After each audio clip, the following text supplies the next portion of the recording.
He's known as Mr. Wonderful, but if you watch Shark Tank, you know how sharp his bite can be when it comes to business. Entrepreneur Kevin O'Leary joining us. Yeah.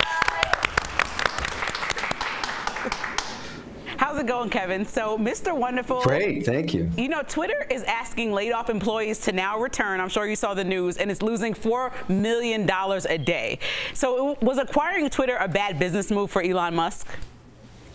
I think he overpaid for it quite a bit, but there's a reason for that technically, because he had a bond deal in place, a debt deal, that can't be changed unless he changes the price. And the lenders did not want to close that deal. They're probably down about 30 to 40% mark to market on that debt right now. So they're not happy. However, he forced them to close because he didn't change the price. That's the reason that happened.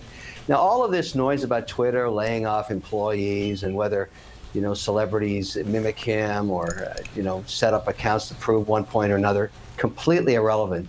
What's really going to matter is there's the first debt payment coming up in April, which is not that far away. And can he turn it around? Can he make it profitable by then so that instead of losing $4 million a month, it actually has cash flow to use to pay down debt? Because there's billions of dollars of debt on this thing. And I remind everybody, the reason he probably bought this, and think about it, Tesla and SpaceX, where he's created tremendous wealth for investors, has never spent a single cent on advertising. How did he do it?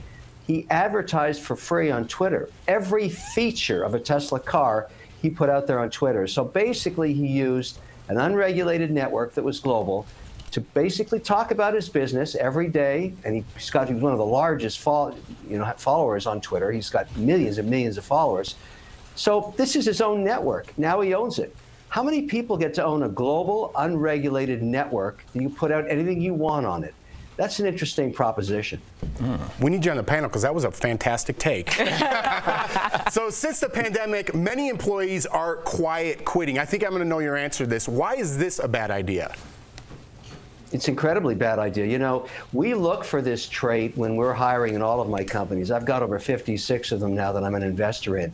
And what I try to do is ferret them out and make sure they work for my competitors. I want all these losers to work for somebody else. And I'm happy to send them there. Can you imagine when you're working on a team, you're trying to solve a problem, it's 5 o'clock, you haven't finished your work yet, you have to stick around 10 more minutes to actually solve something that's important, and you slam your laptop shut because you're quiet quitting at 5? That is such a stupid idea. I hope I can find all of them and make sure they work for everybody else. I love it. I love it. You know, I have the question here. I'm supposed to ask you who your biggest competition on Shark Tank is. But what you said was so provocative. I do want to ask you, if you had 10 seconds to talk to Elon on Shark Tank, what would you tell him to do with Twitter? Well, you know, anything he does is going to be better than what Twitter was. It was the worst managed social media company in history.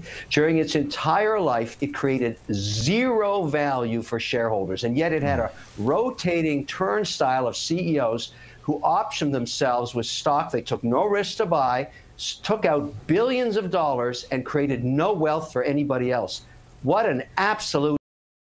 I hope he gets a spatula and just scrapes it clean and starts from scratch. I think he can do that, but that was a horrific company, horrific in every way. Season of Money Court with Bethenny Frankel. So what does the former housewife add to the show? You know, what I've learned about Bethenny, because a lot of people just know her from Housewives, where she was, you know, obviously very successful on that platform, but they didn't know she was an entrepreneur.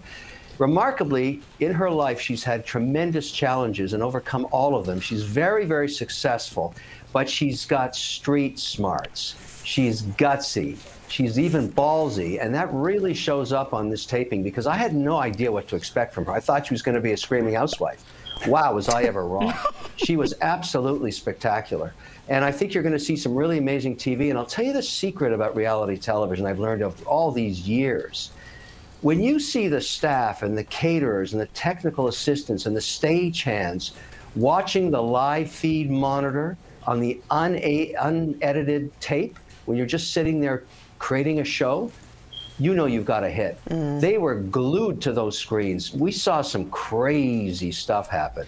Crazy stuff. Can't wait. Yes. That's a good tease. Thank you, Kevin. Yes. TBL Nation, make sure to catch Shark Tank Friday nights on ABC. And also, you got to keep an eye out for a new season of Money Court on CNBC. We'll be right back. Thanks so much, Kevin. Have a great day. Thank you.